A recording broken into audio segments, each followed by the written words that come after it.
Alrighty, today I'm joined by a group of early 2010 Rosefield alumni. So thank you all for coming. Would each of you introduce yourselves and which floats you worked on and what positions you had each year? I guess we could go. I was like, how do we do this?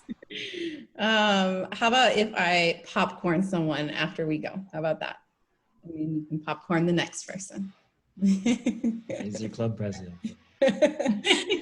All right, so my name is Karissa Sorenson, and I guess I wrote it down because I knew I would forget, but I worked on Jungle Cuts 2010, Galactic Expedition 2011, To the Rescue 2012, and Tuxedo Air 2013, and I was, I guess, Rose Float Club secretary, vice president, and then president. And then I'll have my husband introduce himself. I'm Derek Sorenson. I worked on the last 3 of those floats, from Galactic Expedition to the Rescue to Tuxedo Air. Cheating off her notes. I was electronics assistant chair and then construction chair. Rose Float driver. I also drove the float one of those years. Popcorn someone. How about Zach? Go ahead. Hi, I'm Zach. I started on the same year. I started on Galactic Expedition, and I went for the next 5 years all the way to Soaring Stories. I spent the first 3 years, I believe, as a volunteer, and the last 2 years as a construction chair, a construction assistant, and assistant construction chair, I think, are the official titles I had. And it was a good time. And so, Crystal, why don't you go next? All right, Crystal, my name's Crystal Chea. I worked on the same floats as Karissa, but I'll list them without the years because she went a little over. I don't know those years. I did Jungle Cuts, Galactic Expedition, To the Rescue, and Tuxedo Air. I believe on the first one, I just think I was a volunteer, maybe like an overachieving volunteer. And then the next 2, Galactic and To the Rescue, I did merchandise chair. And then the last one, Tuxedo Air, I was design assistant. Yeah. And I will popcorn to Erin. I'm Erin Hines. My first float was Galactic Expedition. That was a volunteer position that time. And then I did To the Rescue. I was the club photographer. And then for the next 2 floats, I was the program leader somehow for both years.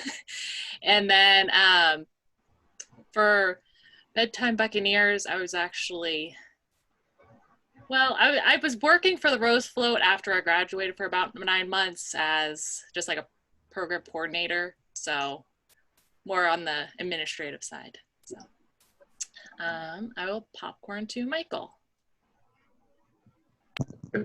Hi, my name is Michael Blumenthal. I was on Galactic Expedition, To the Rescue, and Tuxedo Air. And for those 3 years, I was in various construction positions. And then on my last float, Tuxedo Air, I was the drive engine operator. Well, popcorn Tim. Hi, my name's Tim Bascomb. I was on the slow end. I started in San Luis Obispo with Seaside Amusement was the first float I worked on, the 2009 parade, and then up to Tuxedo Air was the last, 2013. The first year I was a volunteer, and then I had the title of engines chair for, I think, yeah, from 2010 to 2013. So let's popcorn. Who else do I know here? Zach. Derek already got me. Oh, he did. Sorry. Who's left? There's some unfamiliar faces here for me, if I'm gonna be honest. I guess I can go next. Okay, Andrew. Hello everyone. So my name's Andrew. So I don't remember exactly which year I started joining Rose Float, but I started on a club end. Can you guys remind me of what year or what float was 2009, 2010? Seaside Amusement, Jungle Cuts. Yeah, so I think I started Seaside. So I started mid-year. The phase in between both floats. I started as a Rose Float Club president. I was just volunteered by Rose Float Club advisor because that club position was vacant. So say, hey Andrew, why not just become president? And that's how I got to know Karissa and Crystal. So I started the 1 year of one Rose Float Club, 1.5 year as a Rose Float Club president. And I had one position, I think as an unofficial position where I was kind of helping oversee Rose Float Club, but didn't have an official position. And so I was involved from 2009 to 2011.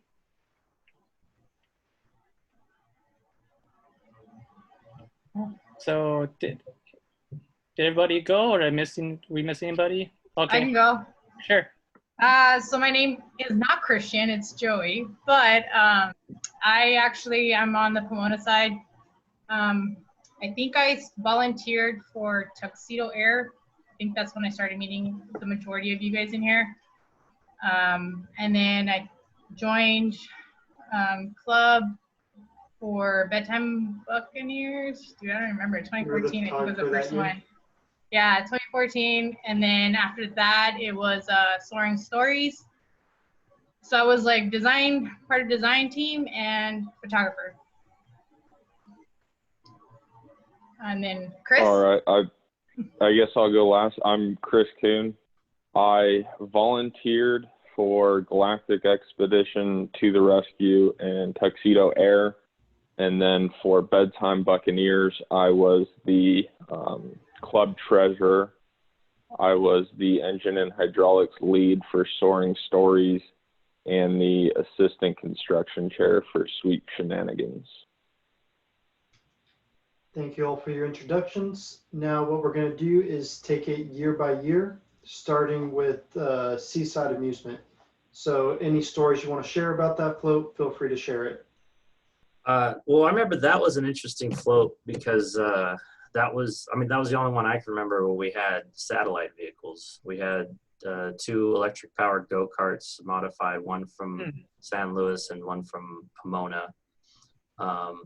That's when I started working on float, when I was helping Nick out with that.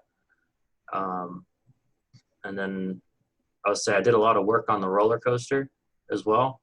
That was a fun mech. That was a really fun mech to design. I remember, except after I got deco, we had to basically strip all the paint and the seeds off of all the contact points because the friction was too high. And then we pulled that mech off and we put it on a trailer and we used it for open houses and that sort of thing. We hooked it up to a generator on a hydraulic motor because it worked just like a regular roller coaster, with sort of a conveyor belt sort of deal that pulled the carts up and then just went down but just rolled down. So yeah, those are the big ones I remember from that year. So do you remember the reporter hitting the bumper car during the Viewer's Choice Awards? I wasn't there for that. I don't think I saw that, but was that that was on TV though? Yep. Because I did an interview with Nick Helliwell and he said the #1 rule was don't bump the carts. And then the reporter sat in the cart and bumped it. It was pretty funny. Any more stories you want to share? Andrew, do you remember anything from that year? Yes, I actually do remember a little bit. So yeah, I do remember. It's crystal clear now that was the first float that I was involved in. So that was the year I was a Rose Float Club president. And from the club side, it was being revamped. So I was more focusing on helping grow the membership side of the club. So I think that year we got close to 100 members. And then we did have a year that had membership fees, and we just pretty much recycled those funds to help fund the club and whatever food and I think that's the year we also started merchandise too. We had like a person in charge of the merchandise to sell during Deco Week and on campus. And was that the year, Crystal? Was that you were involved in merchandise, or was it Justine before you? Justine. I think it was Justine. Yeah. So Crystal was the merchandise chair after Justine, and then but yeah, we just wanted to bring awareness to our campus. We had tabling events just to help get people to sign up to help at the Roosevelt Lab and bring awareness about the Pasadena or to help with decorations. And I get a lot of volunteers to help bring food. Yeah, I know we sold merchandise before that, but I'm not sure about if there was an actual position on previous floats or not, and if it disappeared and then came back. Yeah. Any more stories from Seaside Amusement? If not, we'll move on to Jungle Cuts. I just want to say I'm jealous of that you had satellite vehicles. How do you guys pick who got to operate them? I don't know. So that was my freshman year, and I jumped in. That's actually what drew me in the float was during the mechanical engineering open house where they have the at the engineering building that you kind of come out and you have all the different clubs and teams and stuff. You know, they had Super Mileage and Baja and stuff, and like there was Nick with this golf cart with like I want to say there was like 15 batteries on it or something, just all wired up, and I was just fascinated by that because all the other clubs are these like precision design stuff that take all you join it, you build like one part and it takes you all year, like you focus on something, and here it's you got it in there like first day and started working on these things. So I wasn't involved with the planning for that, how they decided to do that. I know the tournament was they have the range is supposed to be like something crazy like double of what the parade route is or triple or something. But yeah, I know the tournament had a lot of regulations for that sort of thing, and there's kind of a lot of hoops to jump through. So yeah, but those satellites were so cool. Yeah, some other cool stuff I've learned about those satellites is like each one of them got a nickname from the operators themselves. Like Nick nicknamed his Pepe, and each one got to choose a number for the back as well. So his was 95.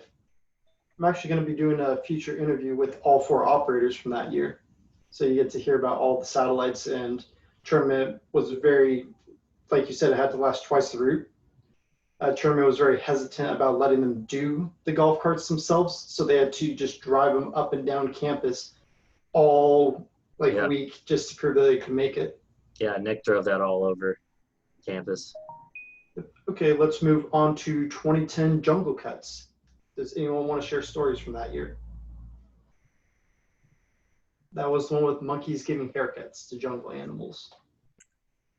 So I guess I'll say that was my first time just getting involved in Rose Float and volunteering. And I think the thing that I remember the most is recognizing how dedicated the people were in Rose Float. And I'm just like, what is this? People are giving up their summers. People are giving up their winter breaks. And I'm just like, okay, this is something completely different from any other club on campus. And I did felt like I was being a part of something bigger than myself and bigger than the university. And I knew that this was something that I wanted to dedicate, everything that I had to, because I knew that the more that I dedicated, the more I would get out of it. And that's when I met Crystal, and yeah, it changed my life forever. And Andrew, of course, met Andrew. I remember Andrew was the first person that I talked to. I think it was like, I don't know, one of the first days of school, and there's like one of those kind of,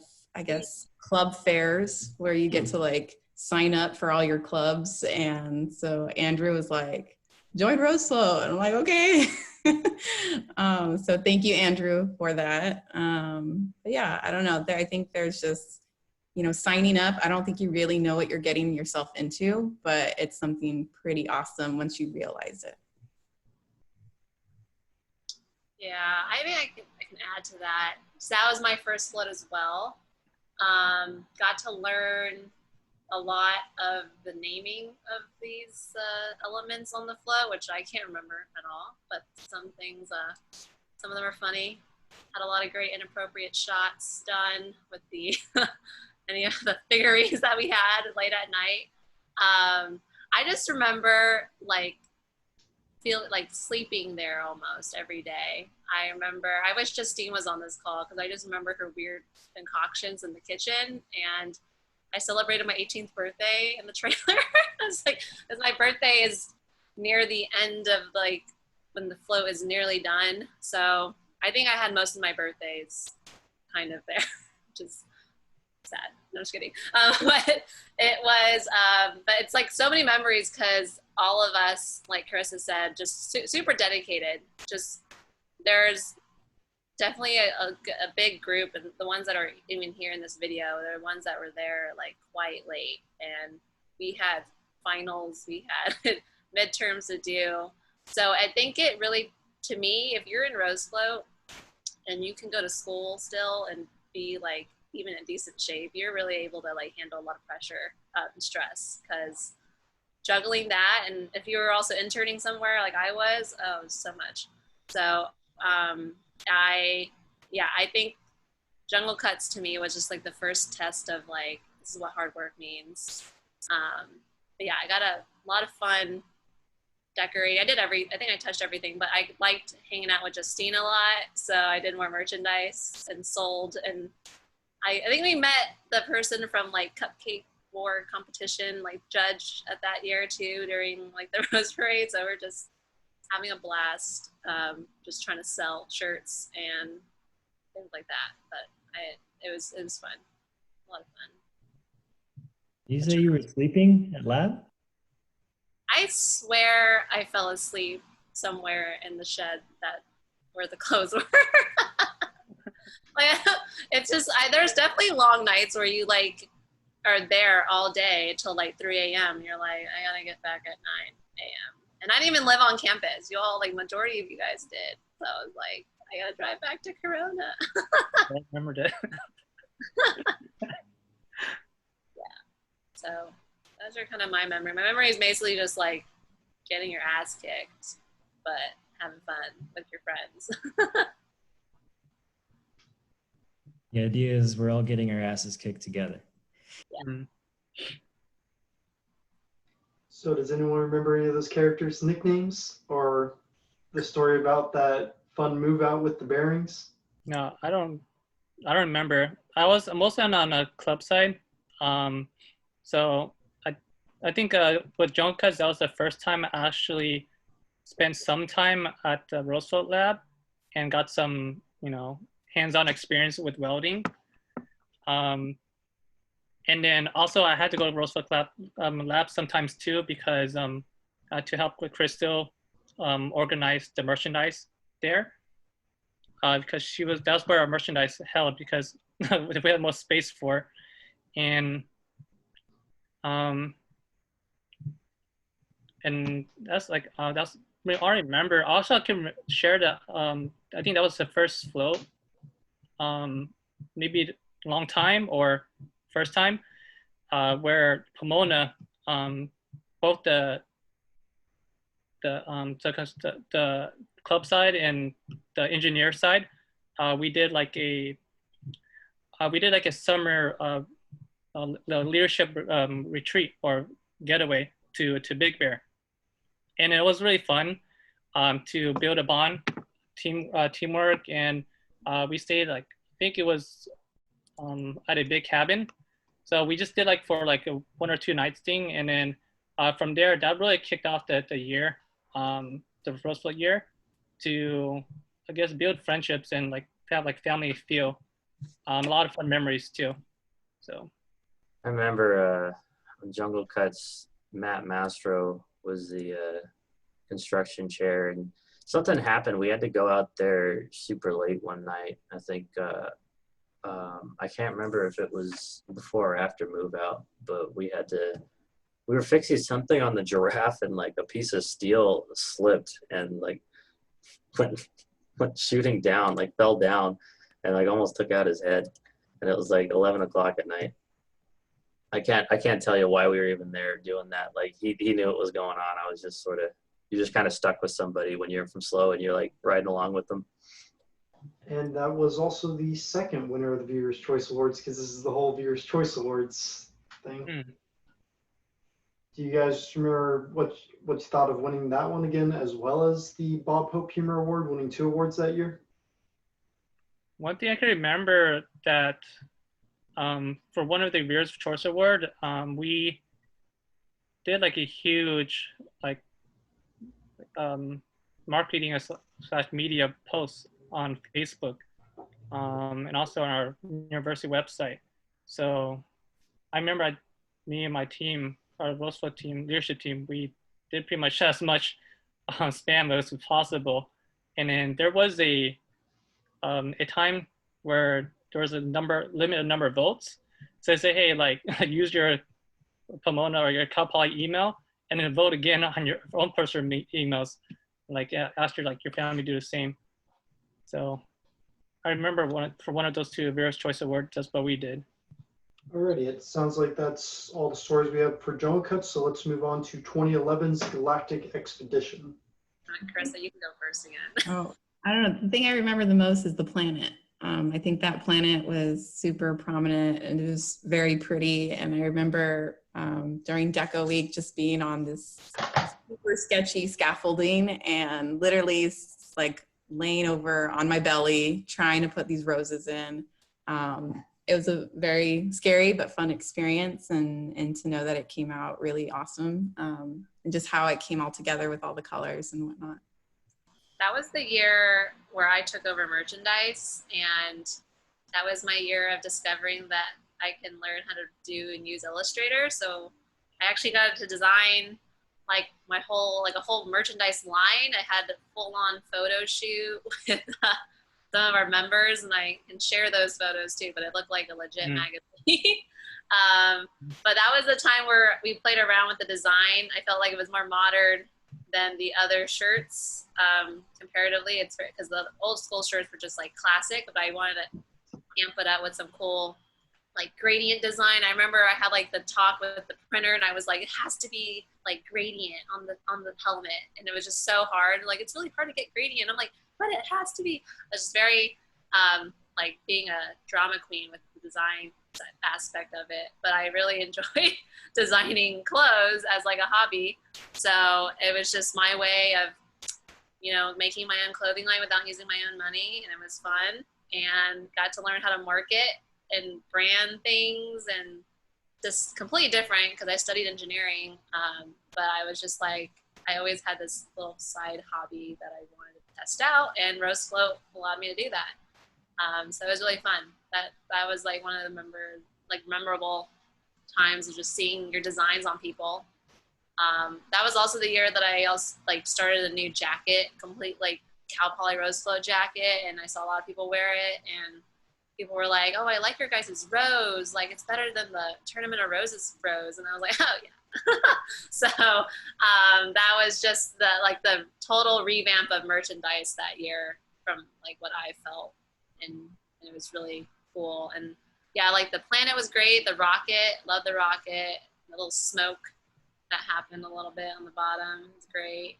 I'm trying to remember You mean out of the thrusters on the rocket, or? Yeah. Didn't always. There was some points where it just stopped, but it's funny. But do you remember if that was a CO2 machine or just someone with a fire extinguisher? No, I think that was something. Yeah, Derek can probably answer that.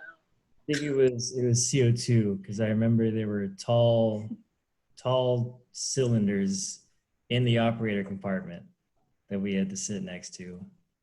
If they fell over, we were crushed. I also remember that's when we right. did the cleanup, all of the roses that were in that area were completely frozen, and like when you touch the petals, they would crumple because they had had so much liquid CO2 like in that area that they just were basically glass. And also those hoodies were really good quality. I wore mine for like 5 years until it like was no longer feasible to wear out in public anymore. True, they were very good quality. Yeah. Yeah, I like also used my Asian persuasion and really got cheap prices for those thick jackets. Marked down. I was like just hustling my way, learning how to hustle with vendors. It's fun. I want to go back to Derek for a second here, since you're talking about being the operator that year. Do you have any stories from being an operator, and do you remember who else was in the float with you? I'm pretty sure Tim was there with me. I think Pete was driving, and Yeah, it was Pete and Mary, right? Mary, Yeah, I guess, Mary. hotter then. That year was interesting for me, or from the Pomona side, because I'm pretty sure something, I don't know what happened, Thomas, you probably know more than I do. Like pretty much all of the Pomona committee left after Jungle Cuts. And so there wasn't, there were like one or two people left that could tell us how to do things. And I was even newer than Michael. I hadn't volunteered. I hadn't done anything. And all of a sudden I'm on the committee because nobody else wanted to be, I guess. And I had to learn how everything worked and be like the guy, the animation guy, and pick things up along the year. And then it was kind of a surprise to me to become an operator, because I don't know, that seemed like a lot of responsibility, but it was easier than I thought. It was okay. And you were using Gilderfluke at that point, right? Yeah, I think Gilderfluke did everything except for the CO2. That was LabVIEW. That I think that was what Sorry. You okay, Joey? I told him I'll be a curtain because it's getting dark in here, but maybe not. Thank you. Yeah, for that year, I believe Pete designed the LabVIEW programming for that. Yeah. So that was the year we started transitioning from Gilderfluke to LabVIEW, and that was like a test for it? Definitely. Yeah, I believe that was the first year using the LabVIEW. I'll say that nose cone was a fun mech. I wasn't directly involved with that mech design, but how they how we got that to work, all those concentric rings just sitting on the roller wheels, that was really neat to see. And I thought it was a really cool effect.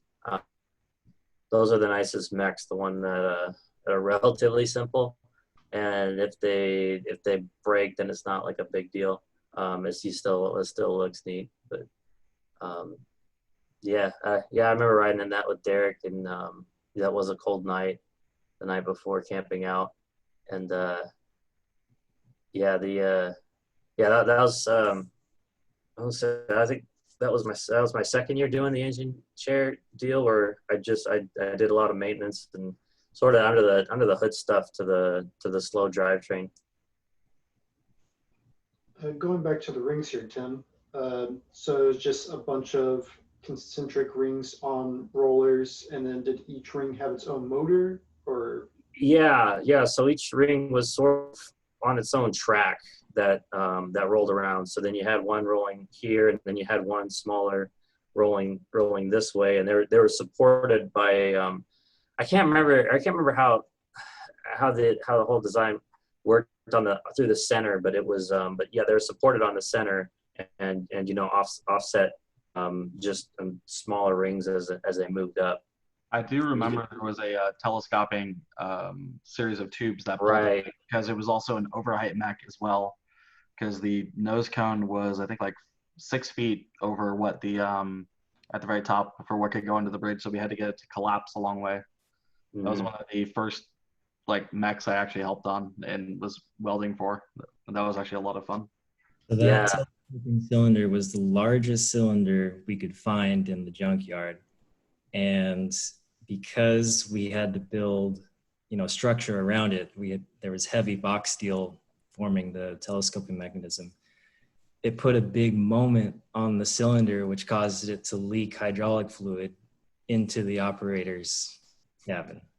So we were getting drips of hydraulic fluid every minute we were in there. Yeah, I have written down right here, the rocket was 24 feet high and the crane was 22 feet high. So we had 2 overheights that year. But yeah, that's about Same year the geyser blew in the was that the mech where there was the geyser that dented the ceiling? Sorry, what geyser? There was a line that blew. Oh yeah. I mean, I don't know. That happens so much.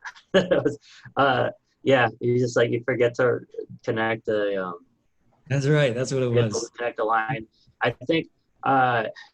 Yeah, because we run the engine and somebody would be working on back or somebody would be working on a. Well, we wouldn't touch the drivetrain, the hydrostatic drive, because once. Yeah, that was on its own separate pump. The slow engine had 2 hydraulic pumps. One was that just went to the motors or to the wheels, and then another one to accessories. And yeah, I want to blame Joe, but it's like somebody left the line open, and then we ran the engine, and it just shot up.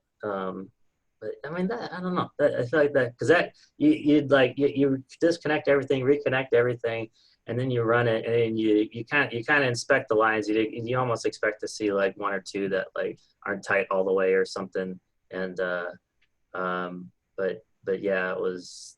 I think he went and I was working on something and walked away, and then somebody went over and then started the engine, and we just didn't communicate.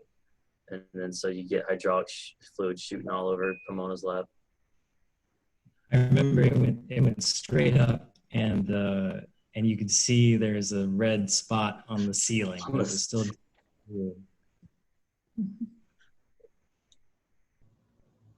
I also remember after that we had to have like 6 people with rags just on the top of the float because all the hydraulic fluid kept catching because it's some of it absorbed into the foam. So every time anyone welded anywhere near them, people were ready to put out little spark fires that occurred everywhere. Yeah, it wasn't a little bit of fluid. Yeah, there's a lot of pressure in those lines. I remember, I think it was Pete that told me Pomona uses red fluid and Slow uses yellow fluid. So you can tell who's to blame for leaks. And that was a big animation engine leak.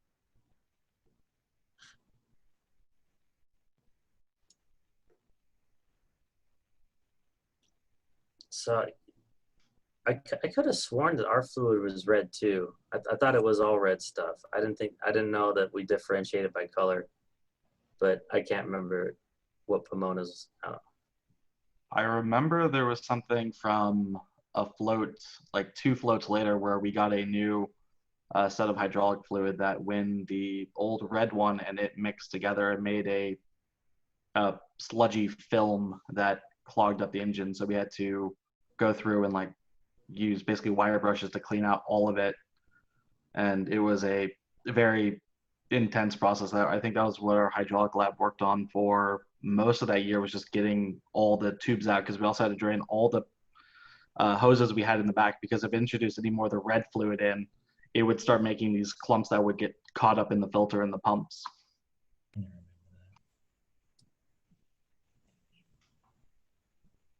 Right. Any more stories for Galactic Expedition? Do you remember who designed that ring mech? Because Zach, you said you worked with them. No, I just helped them grab the pieces. I don't remember who was it. Was it Mark? Derek? For which mech? The nose cone mech. Wasn't that Mark? You know, I wonder. I was thinking it's either Mark or it could have been what was his name? Hadinger. James. But so for that mech, yeah, I don't remember who designed it, but I know that there was a lot of back and forth and lots of design changes. Because like Derek described, there was the moment on the big cylinder, and that was a lot of our times. It was our first mech that we designed, so we made a lot of simple mistakes, and we had to strip it down and redesign it to cut weight. And I remember during design week, we had to just do lots of scrambling just to get something operational. All right, let's move on to 2012 To the Rescue. I have one definite question about that from one of the most infamous quotes on the float, on the wall that got painted on there. It said, they said we could do anything, so we built 3 animation systems. Does anyone want to talk about that story? I think Derek would be the best to answer that question. That is pretty funny. Yeah, I remember that. Yeah, man, that was a confusing year in general. But yeah, the animation systems were another thing.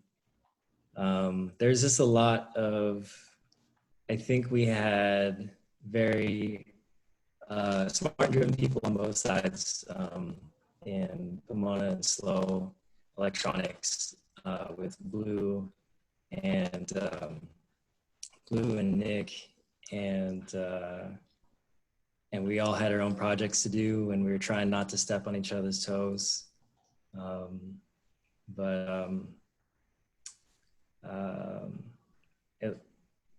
The animation system wasn't the problem that year, no.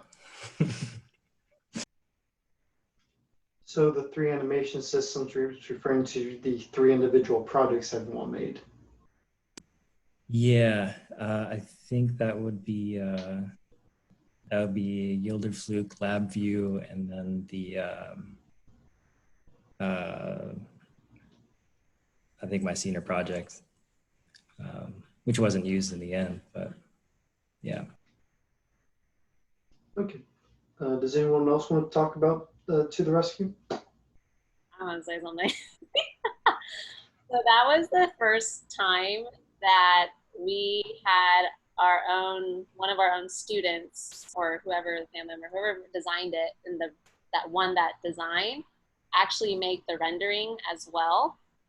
And there was to me, that year was like the noticeable divide in the schools, because it's not gonna call it out, but San Luis Obispo kind of made that design. Everyone was like, maybe we should let the render do it to make it look like cohesive with all the other years. And they're like, no, we're gonna keep it to their design and the way it looks. So I'm gonna tell you right now, when you go to like Pomona and you see all those years and you notice one float that looks drastically different, it's because that's the year where like we used our own style. Like the other years, it's like it was an actual render that we've always used to make that concept float picture for the back of the shirt. And that's the year that it was like, no, we're gonna do our own thing. And I was the merchandise chair again for that year. And I was like, not a fan of this. Like, I think I was very outspoken, like every minute about it. But I was like, whatever, we're gonna make the merchandise even cooler. And then, because you just weren't, like the animation parts and like the ideas for that flow was probably one of the coolest, but it was just like the design drawing wasn't the coolest in my opinion. So that was the year where we actually had 2 Rose Float shirts for that year. So we usually have like 1 concept shirt. We actually had 2 concept shirts, and it was like a battle between 2 heroes, because we had like a red shirt and a blue shirt, and made it like superhero looking to make it more fun. And did a lot of photo shoots as well with those merchandise. But yeah, I like just, I guess, a select few. When I was actually like working on the float and doing like screening and welding, whatnot. It was just like, in this float, we got to make it look somehow better than that drawing. That was like the original render for that, or that we normally went with at the time, was alumni Mike Harrington, right? Or Tim Harrington. Yeah, it was like somebody from like our own team, like connection did it. It wasn't like the classic renderer that we've always had. That. Yeah, but I'm saying previously it was Tim Harrington, the alumni guy, right? Yeah. Like I know he did a lot of ours during that time. Yeah. One thing really cool that I liked about that float was the comic strip panels for the lettering. Mm-hmm. Do you remember whose idea that was? I feel like that was another Brandon thing. Tim, you might know better, but I think that that was definitely a bright spot on the float. That was well designed and well decoed. It came out really well. Yeah, I remember Brandon and Pauline for them work. I think you're right. I think that kind of thing. I remember Pauline had put a lot of time in the echoes for that design. Yeah, thanks for bringing up a positive, Thomas. Yeah. Well, we try to find some positives in every float. Like I think another positive is just all the faces. They were so wonderful. Oh my God. Yeah, that's another. It's just a blur. We just wanted it's a lot of late. I was gonna say that that year is, after that year, we spent the next year wondering what happened, and it was something to process for some time. Yeah, there was some lessons learned. Yeah, for that one, I remember there was a building, and there was a guy he was supposed to be putting the building back together, but when people first saw it or just saw the snapshot, they were getting confused, and they thought that the guy was ripping the building apart instead of putting it back together. So people thought it was like a battle between the guy ripping the building apart and the stretchy guy at the front, but that wasn't our intent. Our intent was that both superheroes were supposed to be working together to save the city, but it ended up looking like it was one against the other. Wasn't there also controversy from Flying Girl with the helicopter since it was 9/11's 10th anniversary? I think I remember hearing someone mention that in the crowd at Deco Week once. But like I remember just hearing it, but I don't remember it. It never came up in any discussions I had. I just know a lot of people that I heard nearby, they actually liked it. They thought it was a really cool mech, particularly because it was very animated in its, particularly with the way, because it had a good story. There was no like weird reset animation where it changed the script of what was happening. It was always the Supergirl trying to catch the helicopter going down. So most people I talked to actually didn't have an issue with it, or didn't even notice that. I'll say from an engine cooling system standpoint, that's a great design though. Having that big up there, it kind of acts chimney for the heat to get out. Some of those lower, because you cover this float in insulation, you get that engine heat just sort of soaks in there, and that was a lot of my job, is trying to just dissipate that heat, and that tall tower made that easy. So that's another positive for that float. Yeah, we had some similar stuff with Sweet Shenanigans, since there was all those ice cream mounds in the cones. There's just a lot of space around both engines versus other ones where it's very tight. Yeah. That helps with cooling a lot. Yeah, but that float had a lot of very ambitious stuff as well to it. Like with the stretchy guys stretching, and also there was some sort of car mech on the back, right? That was supposed to like stop at lights and everything. There was a train that was supposed to move. Yeah. But I'm talking Yeah. about the like little yellow car on the back. I think Brandon was one doing that. Oh, that's right. Yeah, there was a mech that was along the pod. That was kind of cool. Yeah, it was like a small slot cars going around the track. That was probably the big takeaway that I got from that float was when you're designing these mechs, like we're talking about with those rings on the rocket with the plant. If those don't spin, it's it's not a big deal. It doesn't really it adds to the, but having them fail doesn't really take a lot away versus when you like with Stretch, you got the trip and these helicopters, it's having them static because of a failure just sort of looks weird. Same to the with the one with the animals got hair. You had some mechs were just sort of like up and down these fluid motions, which are which look good, and they're also easy to design. That sort of thing. It's just motor on and the cam design usually. Do you remember what caused so much failures on those mechs that year? Because there's only one really working on parade day. Well, the helicopters were frozen by tournament. Joe working on. We had the train up for a while. I know Michael, maybe I know working on this with me with the stretchy guy as well. I saw Steven and Blue. We did a lot of all-nighters trying to get that train work because came down in I want to say October to join the floats. They really there wasn't a whole lot done as far as the design there, so we sort of had to start from that on top of what I was doing with the engine and what Blue and Steven were doing with their jobs too. On a stretchy guy had to be redesigned. Initially the idea with the train was to put it on sort of a cable system, like almost like a ski lift, where you go back and forth. But we opted for just so Blue put together this electronic box with just these switches, and then running on a motor going back and forth and hitting the switches.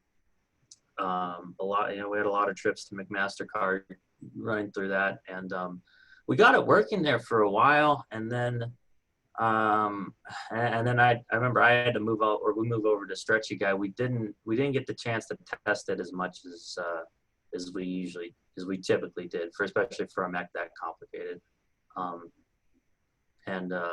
But I mean, the rails were all there and everything when we showed up. It was kind of working out. Like I said, we had it working. I remember we had one of the gears worn just because it was off a little. They were off a little offset, and it worn down to almost like the thickness of like aluminum foil on like the drive gear, just because the offset like that. Like there are things like that after you have something like that shift and move for so long that Might have lost him, but Okay, I thought that was just on my end for a second. but I was there for those late nights too, and they were Tim and Blue and those guys were there until midnight, 1 o'clock, 2 o'clock, breaking tournament rules, running the animation engine under the tent to see if things were working or not. It was a huge last minute effort, and that's probably the story of that float. It was a huge last minute effort, and we were glad it was over.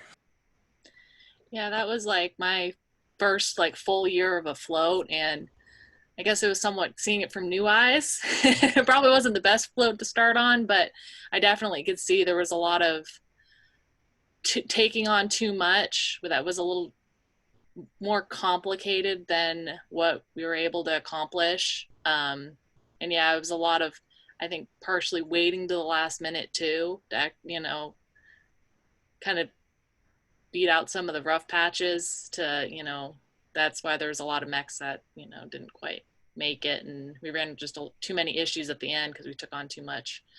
I think coming kind of from that float into the next float, I think a lot of us that moved on to the next year, we learned a lot and we definitely, you know, we're not going to let that happen again. And I think the next year was a fantastic float. I think that was actually one of my favorite floats just because kind of To the Rescue was kind of a mess in a way. So we really focused on kind of just putting out the best float we could the following year to not, you know, repeat again.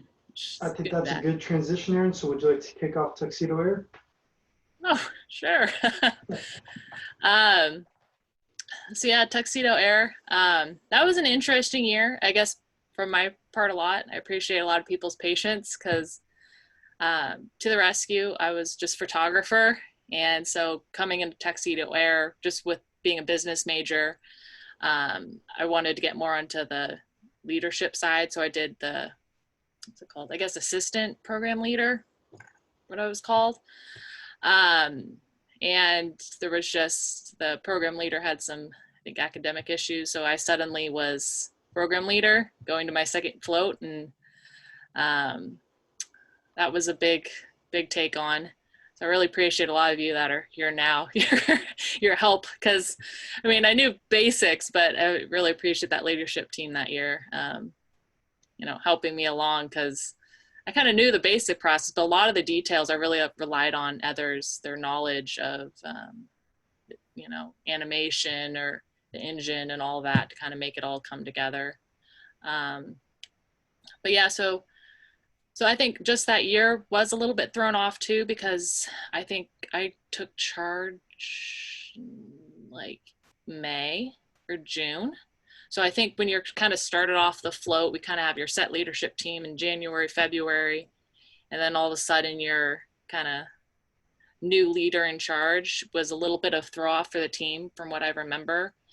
And it was, I wouldn't say a huge distraction, but it was definitely a lot of meetings just trying to figure out how we want to approach this and how we want to go forward.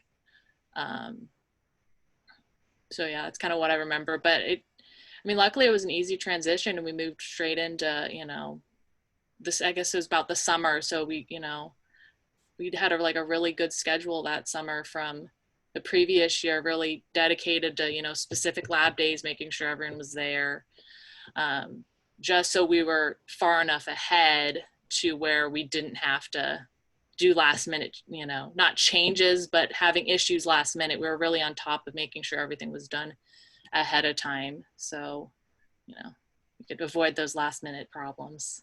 And tournament was on the team pretty hard that year, right? Coming off of To the Rescue, I heard they put a lot of restrictions, like even on move out, they monitored it. Yeah. I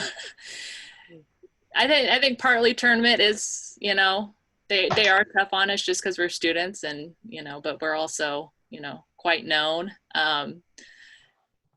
They were tough on us, but I think with just kind of, we had a lot of new people that year too, and a lot of fresh volunteers that were really able to, you know, put to work, and the current leadership team really, you know, we all really worked together to make it happen.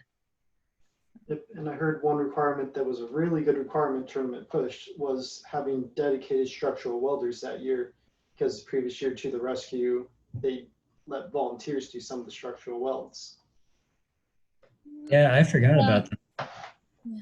But yeah, we had alumni Steve Kinn come and tell us we'll run some workshops to teach us how to really weld. And supposedly we were supposed to have our structural welders do some welds and then get those welds tested and x-rayed, which didn't happen, but we trusted them anyway. Yeah, they were really big on the structural welding stuff. I think we had an early MI, and I think we had a T1 and T1.5, something like that. They were looking over our shoulder a little more that year. I was glad to have a little I was able to talk to alum Jody Gerstner a little bit about how do we come back from last year? How do we make sure this year goes just well? Like just okay would be fine. And Jody was a technical inspector at that time, correct? Yeah. And now he's the head of the technical inspector. Oh, is he? Oh. Yeah. And Jody, I remember Jody told me, be careful of trying to make a shining example. Don't try to make something amazing and incredible to blow, your unpleasant memories away.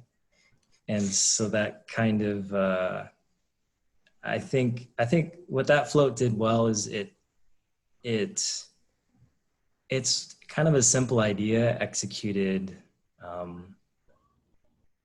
just executed well. There's no crazy mechs on it. I remember we thought about having the penguin go down the ramp and like pretend to launch, but we made a decision early on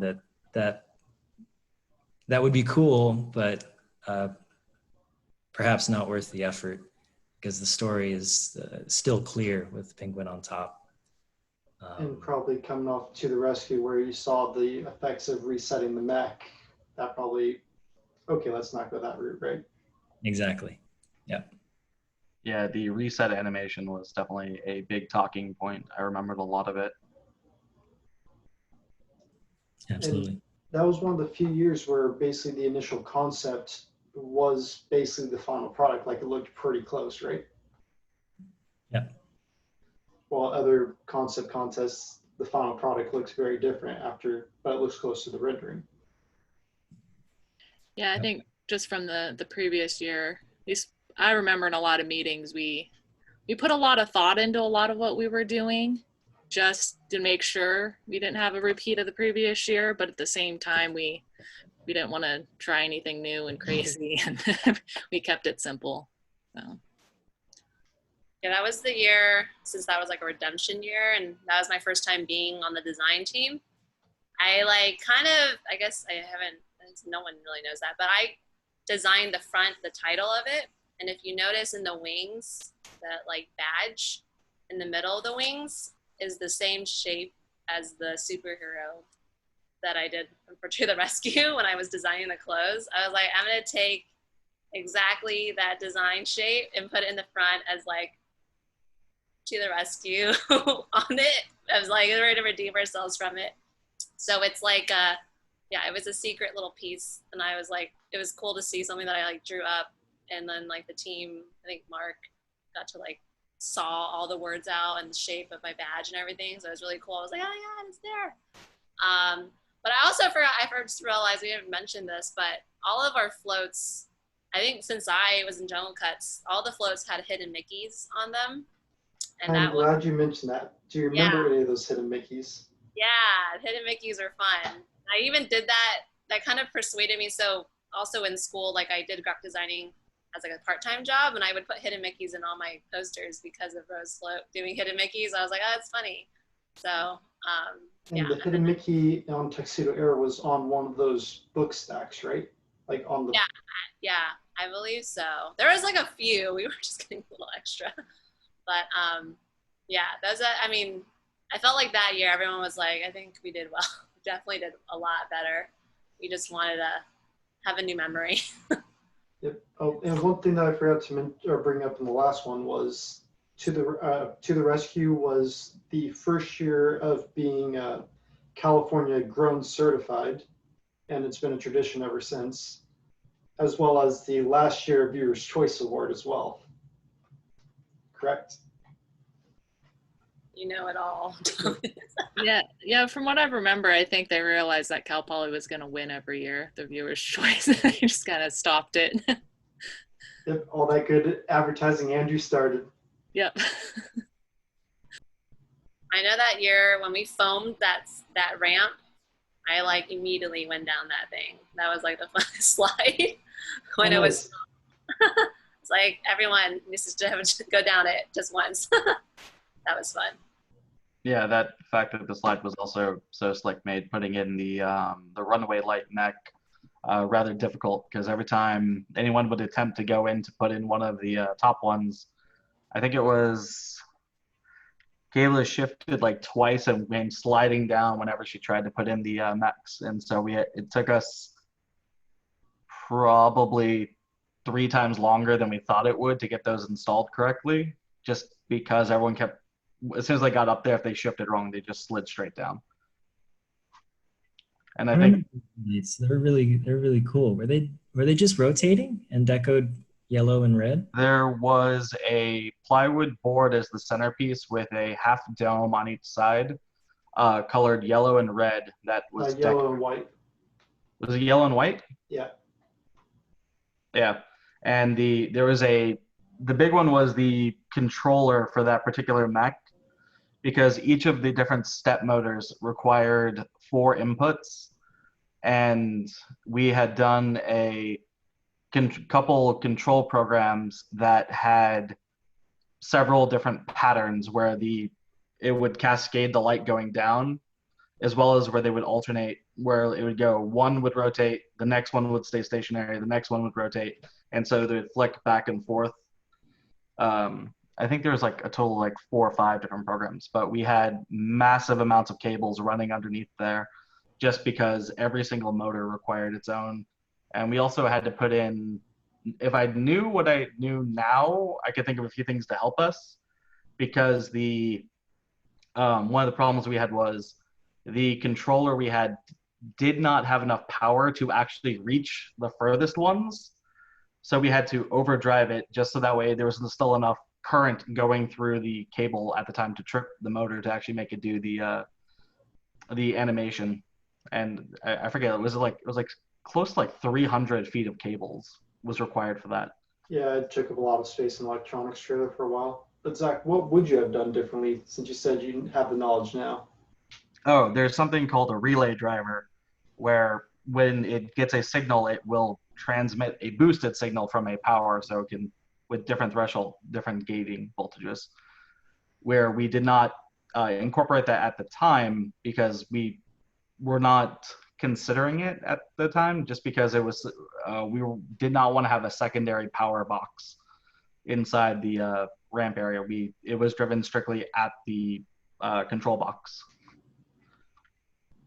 Nice. One piece of information I've been trying to track down on this float is the 12 penguin names. I got Herbert is the top penguin. Mama and Baby were on the back.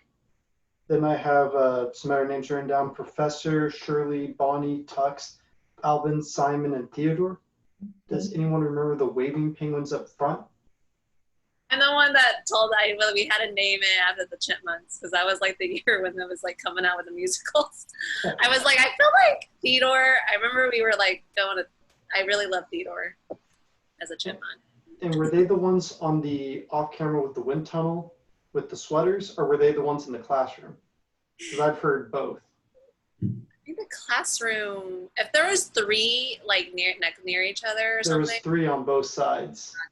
2 of them had sweaters on the wind tunnel side, and the other 3 did not. It was the classroom. Okay. Okay. Thank God someone. So then Shirley, Bonnie, and Tux were on the wind tunnel then. Does anyone remember the waving ones? I got a maybe that it might be yes and no, but I haven't confirmed that. Be an Olivia or Tiff question, I think, maybe. That sounds familiar. I think yes and no might be correct. Yeah, I know that they were waving the one of the penguins was waving like forward and backwards. The other one was crossing. So those were their actions. I don't remember if those were their names though. That would make sense for the names with the actions then. Yeah. That's how they were waving. Any other stories about that year, like the move out with the tire from going too fast? Tim, I think you mentioned that one. Yeah, the tire was, I don't know, my internet dropped. Hopefully it doesn't do it again. There we go. You dropped out for a second. Oh, right when I said that? Yeah. Oh my God. All right, I'll try to make this one quick. Like the tire, it had a small puncture in it, or a small hole, and just due to the weight of the float, it was and rubbing against it, it was getting hotter and hotter, and it was getting into the molten rubber, and we were just really hoping that it would make it all the way so we wouldn't have to change that tire under the foam and everything out there on the street. That was just a really slow move out because we were going so slow because we didn't want it to just disintegrate on the road there. But it made it, and then I went with who was it, with Matt down to up to SLO. We did a day trip to SLO to basically get a spare tire after that. But I just remember also how freezing cold Deco Week was that year.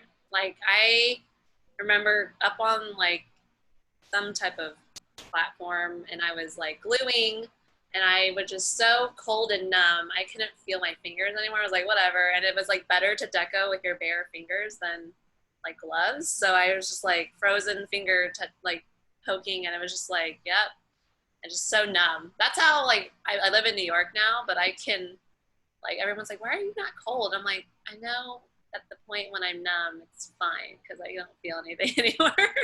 So yeah, I've like got conditioned to understand what freezing feels like.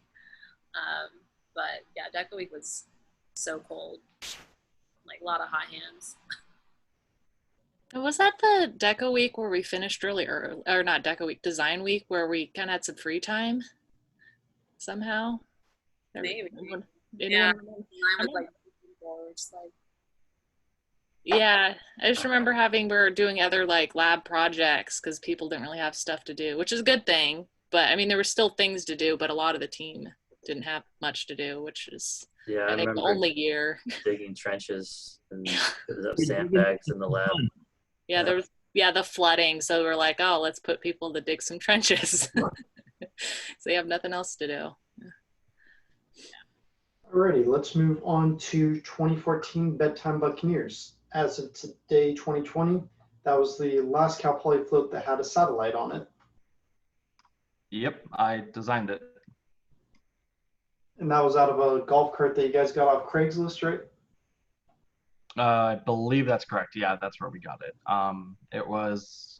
We had to tear it down basically to its smallest skeleton because we had to get the lowest profile we could, since the driver had, and even with the driver's head being basically inside the treasure chest on top, it was as low as you could possibly get it. And I know the driver had issues where if they moved their hands too much, they would actually bang against the metal frame because the very top of the pod was right on top, like it was just a couple inches above their hands. And that was Nolan Widener driving the satellite. Mm-hmm. Which we also had to do a lot of measurements with him in it, so we could figure exactly how tall the roof had to be, how far forward, what dimensions for the treasure chest. So that way he would have enough room to actually be able to both see out of it and sit in it, which is one of the reasons we were a little concerned when there was, I think Nolan was feeling sick that morning. We're like, no, please don't get sick, because if you're sick, we have to find someone with your same body shape to fit in the driver's seat. Well, he had to suck it up too with the seaweed. Remember all that seaweed we had to put around the box? Mm-hmm. Oh man, I know. That was a beautiful float. Like, that was my first float. So I think what I remember about that float was the mech, the water. Animated deco. The handmade deco. Yeah, that was pretty cool. Before we get to the animated deco, I just want to ask Zach one more question first about the satellite. I remember talk about a tether for a while before tournament nixed it. Like, yeah, I remember it was definitely something that was brought up. We were having trouble with because I think the play that was looking for needed about 20 feet of play. And with the original design, the rope would have been right above the ground. And one of the rules was you couldn't have anything dragged. So we were trying to find an effective way to both allow the cable to retract in or have it so that way it would extend out, but we couldn't some of the early designs we had were some like block, sort of like Z shapes that would kind of crumple a bit, but due to just the weight of the rope itself, it would cause drag. And to clarify, the satellite at this time was a island with X marks the spot. The kids were treasure ship. So this was a dotted line connecting the X. That was the idea map. behind it. Yeah. Yeah, I remember with that satellite, there was a lot of just design, I guess, iterations, because we were having issues with the tethering, just kind of getting the exact design to work. Because I remember, I think it was into August or September that we were even debating if we wanted to keep doing it. There was I forget the exact reason. I don't think we were that behind, but I think there was just too many design issues we were kind of struggling with, that we're thinking maybe we don't want to have this being a flop on the last minute down the parade route, that we might, you know, just nix it all together. But we decided just to do it because it was such a cool idea. We just kind of, and we've already put so much work into it that, you know, we went through with it. And luckily it worked out great. So I'm really glad we still did. Mm-hmm. Oh yeah, the Heaven other forbid the satellite fail on the parade route and it has to be towed. Yeah, that was another concern as well. But yeah, one of the things that, like as Tim mentioned earlier, with all the testing they had done to show that, yeah, no, a golf cart can do it with all the weight, we used a lot of the notes from back then to figure out exactly how many batteries we needed, as well as we had one primary set of batteries that with the electronics team, we were able to figure out that it would last for 2 times the parade for length, but just in case we had an extra set of batteries as well that could be toggled over to with a single like switch. So that way there wouldn't be any issue with the power. All right, now let's talk about the major highlight of this float, the first ever time we won Crown City Innovation Award for the animated deco. Does anyone want to talk about that? Joey mentioned it earlier. Yeah, I remember that was like Joe's like baby.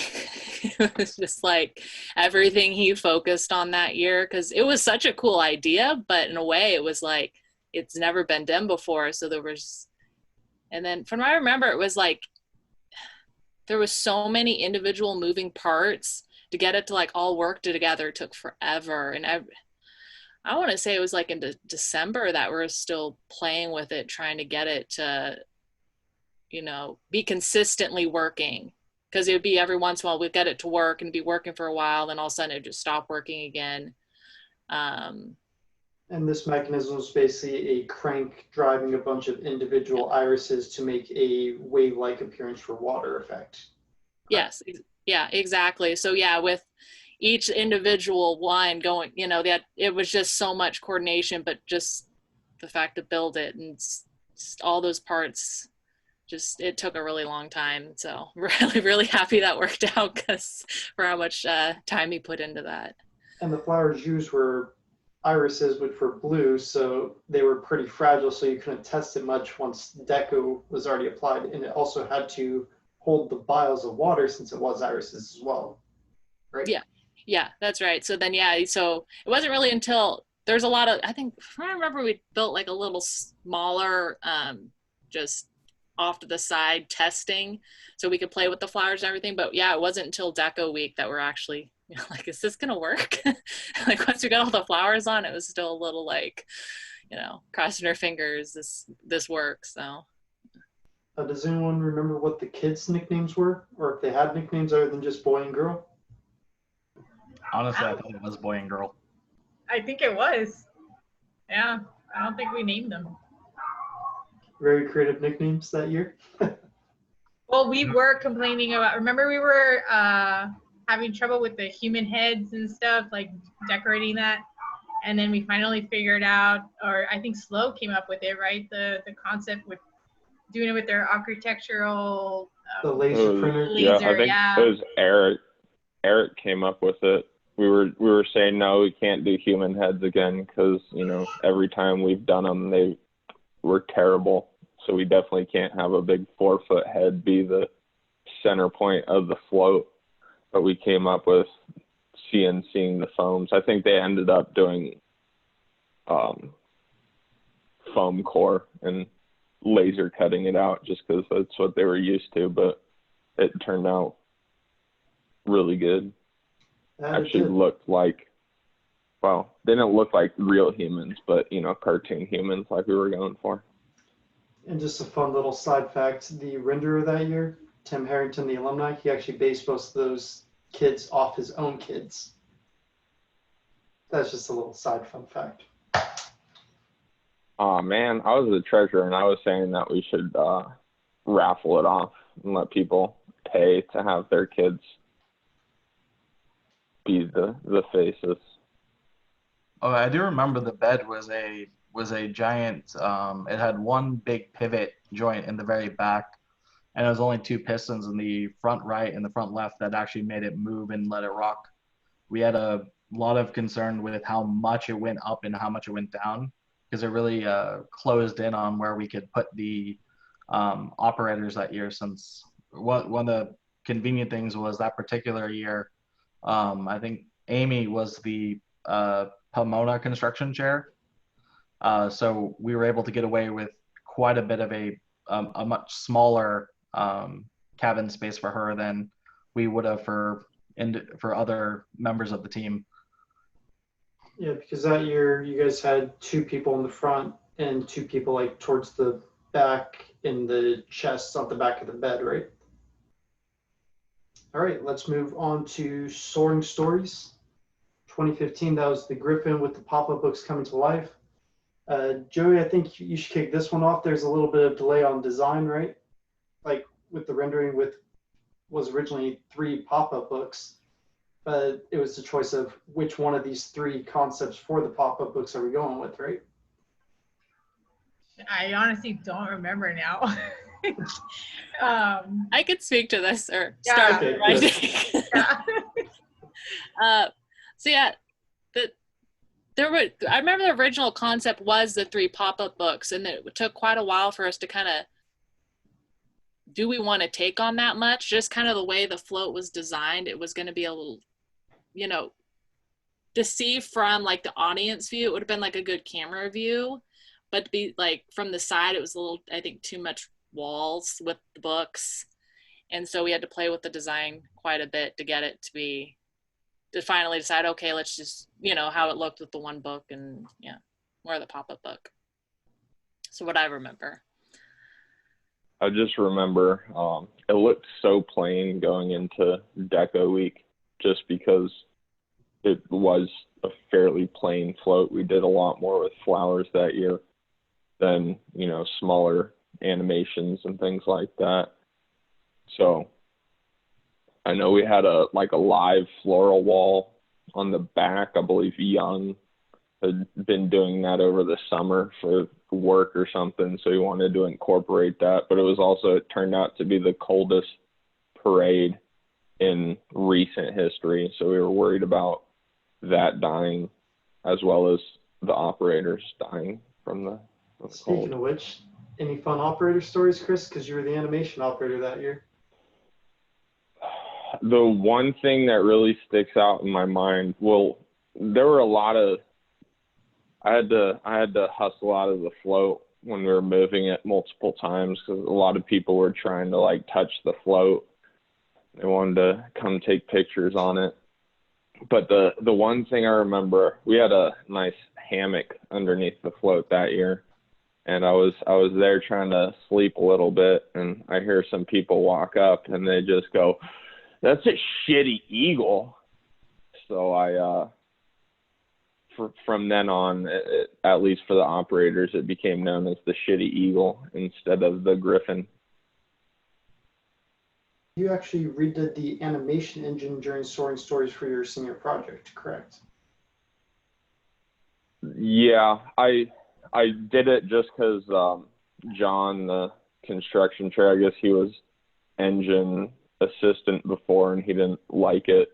It had a bunch of hoses all going around, so there were a lot of leak areas, and I guess it was ugly, so they wanted to make it gold and look better. So I did it just because I was asked to, but then I did end up using it as my senior project as, you know, just as something I had already done. move on, instead of doing the last float sweet shenanigans, since there's only two of us who did that, we'll save that for another time with a different group. But what we're going to do now is advice that you would give future. And actually, I want to do one thing before we get there. Derek and Karissa, you guys were a rose float marriage, right? If they're still here. Yes, we were, Thomas. Yeah. So that's pretty big. Yeah, it is pretty big. I think, I don't know, I feel like I owe a lot to Rose Float, not only for finding Derek, but also kind of helping me, leading me to the career path that I have. So I work in higher education. I'm still working on a college campus. But anyways, yeah, I met Derek in January 2010, and he was walking into the first, I think, Rose Float committee meeting that we had, and I just knew that this is a person that I want to get to know. And yeah, I think that like with Rose Float and Rose Float marriages or relationships, it's just you're constantly together and you're constantly Going through things. yeah, going through difficult things and stressful times. And I think we were able to see like the good parts, the bad parts, all the parts. And yeah, I don't know. I think that was definitely something that helped us get to know each other on a personal level and all other levels. I don't know what else you have to say about that. Well, yeah, I think you said it all. I mean, it's certainly one way to spend more time with your significant other, and to work on a rose float every Saturday for the entire year, plus a week or two. So, yeah.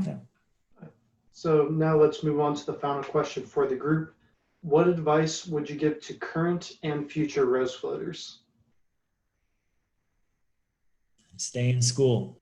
I mean, I would say just like kind of what Karissa was saying, the Rose Float program, I wasn't into joining like a sorority at all. I know I wanted to be part of something, and the Rose Float program just seemed like a way of meeting a very diverse group of people and going through a crazy project that you literally build from scratch yourself, and students do it all. So it's, to me, like going into your career path, like that really sets you up to understand like what are you capable of, really pushes you. I really would say the same thing with my career. I would have got more confidence just being in the Rose Float. You had to really be exposed, and you had to be put into very difficult situations and stressful situations that in the real world now that I'm doing, it's really not that bad. When people at my work are like, oh, it's so crazy. I'm like, I think I've done worse in my life, probably like 5 years ago. So, but yeah, I think take the time, like especially in college, in the Rose Float program, and just in general, take lots of risks. You're young, do it. You don't really have nothing else to lose, but you get a lot to gain if it all works out. So kind of just, that was one thing, two things, whatever. I think I can go off of that too. Yeah, exactly. Go ahead, Erin. But yeah, I kind of just take the risks. I guess for me personally, I kind of took that first baby step and like, hey, I want to kind of like test out being in the leadership role. And then I eventually was, and, proved to myself, hey, I can manage this huge team and have a successful project. But then also it's like a really good time to take those risks because you have this huge team of like your 60 closest friends there to help you along the way. You're not by yourself. And, if you don't know something, you would easily ask someone. And I think it was just a time, and, with jobs since then, it hasn't, just being in Rose Float was a really special time because we're all working towards the same thing. We're kind of, in a way, we all don't really know what we're doing in a way. So we're all working together to kind of be successful. So it's a really good time to take that risk or, try that project that, you're kind of interested in, and people will help you along the way to be successful. And I think that's, just the biggest thing, take those risks and, you'll grow a lot from those risks. So similar to that, there's one big takeaway that I had is I think there was a sign in the machine shop. It said, we've done so much with so little for so long that we are now qualified to do anything with nothing. And I feel like that's, in essence, the Rose Float motto is we take all of these scraps and we put it together and we make it look beautiful at the end with flowers on it, and no matter what, we always have a good product at the end. And one of the things that I feel like has really helped with me in my career is I feel like I'm better because of it. I'm better with troubleshooting and scrounging around, finding something to make it work. And I feel like I owe that to Rose Float because that's what we had to do constantly. We didn't have a big budget. We had to scrounge around or salvage something in the boneyard to find something to work. So I feel like it helped me with that in my career. Yeah, I agree entirely with what everybody said. I would say definitely don't be afraid to fail, take risks, put yourself in situations where you have to, think your way out of a corner or come up with something new. I actually, after my second year, after To the Rescue, I wasn't really thinking about coming back to float after that year. And luckily, Dimitri and Robert talked me into being construction chair. And, if I hadn't been construction chair, I might have graduated sooner, but I'm thankful for the experience, the stories, and just, I'm glad that I went through it all, even though not every minute was fun, but looking back, it was all worth it. Yeah, looking back, I would say probably Derek was the first construction chair I worked under. And it was definitely a great experience where the biggest thing I always learned was just because you don't know anything, you don't know something, doesn't mean that someone else doesn't know it. So don't feel uncomfortable in your ignorance of something. This is a massive team with tons of people who know absolutely everything about so many things. Ask people. I cannot even count the number of times I had to ask people from the design team, from the SLO team, from even the alumni organization on ways to solve problems that we were having. It was a wonderful time of knowing that there's so many people that know the solution, even if they don't know that that's the solution yet. Okay, I have a few things to share.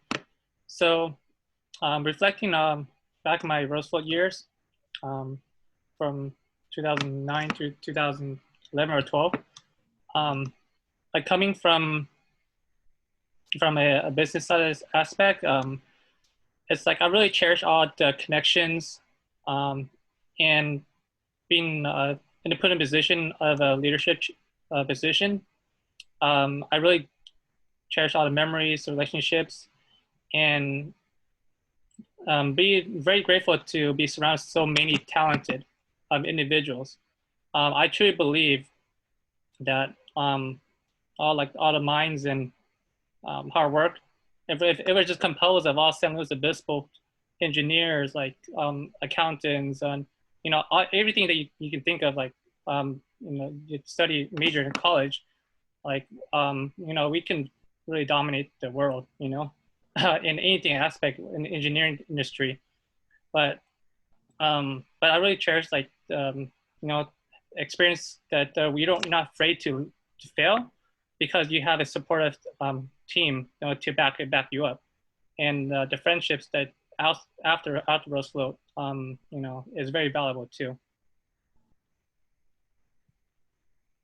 Yeah, I think for Rose Float, it's a good way to open up to a different type of group, and you get to learn from everybody individually. You kind of throw yourself out there. You don't even know what you want to do, but it's an opportunity for you to find yourself and what you want to do. It might be scary, but just go with the flow. Everyone's there to back you up in everything. And I think you'll learn throughout the year that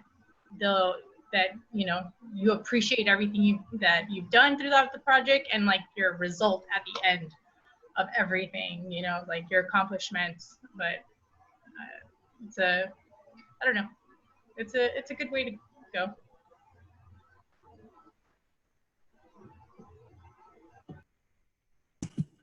I guess just to add, being in higher education, I'm always telling students, like, get involved on campus, be engaged, because this is the time that you have to build your experiences. So it's interesting to kind of think back at my own experiences in college and now being on the other side of it, telling students get involved. And so I'm always telling this advice, but it's just a matter of, again, what you put into your college education is what you're going to get out of it. And so I know that for a lot of students, it's a big step to run for whatever position and hoping that you're going to get it if it's something that you have to vote for or whatever. And I think it goes back to like taking those risks and really leveling up your leadership experiences, because these are the experiences that you're going to be able to talk about to employers and to companies and for other future leadership positions. So I think that Rose Float is like the epitome of learn by doing, and that's what Cal Poly is all about.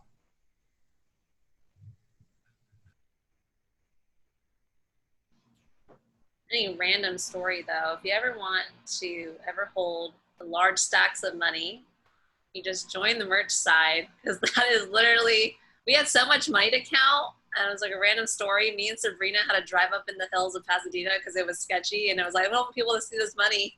So we're just like counting bills in our car and then like up in the hills. But it was like, I never ever held like a stack of 20s like this big before. And that was my first time. That's fun. But nah, random story there. But I'm just saying, I was about to say that too. Rose Flow is probably one of the few programs in like at Cal Poly or any schools, but it's Cal Poly, Pomona, and SLO that you really learn by doing. It's like a program to go to if you really want that experience. Everything. Yeah, it's add on to that. It's such a unique club in that a lot of, like I was saying when I first started, a lot of these engineering clubs, I mean, they're cool and you're doing really neat things, but you're sort of focusing on one part. I can't think of any other club where you can jump on and basically learn to weld your first day or learn to start building mechanisms or that sort of thing. So the opportunities there are awesome. And then the people you meet are so varied in their skill sets and backgrounds that it's really cool. I can't think of any other real clubs from talking to other people who've been involved and myself being involved in a couple other clubs, but the experience and the like I said, the experience level for people from all over, all kinds of majors is really cool to work with. I think it's really important. A really great thing that you get out of Rose Float is after a year or two or three or 5, I guess. Tim, you started in 2009 and you went up to. Yeah, 2008 was when I was dipping my toes in it, and then I jumped on the committee. Wow. Well, I just felt like after my 3 years, I felt a lot more confident because I knew how dirty I'm willing to get, how hard I'm willing to work, and how well I work with others because of everything I went through, everything we all went through.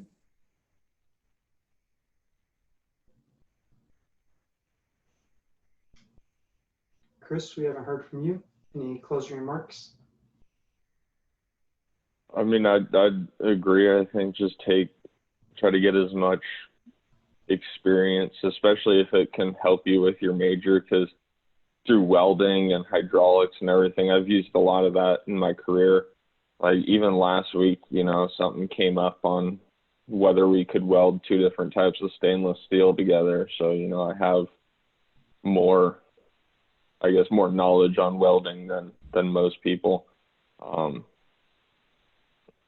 And just, yeah, working with all the other people where I work, you know, we have like 3 engineers and 4 people who aren't engineers. So you have to be able to work with, you know, accountants and everything all together. And it really helps learning that at Rose Float in college.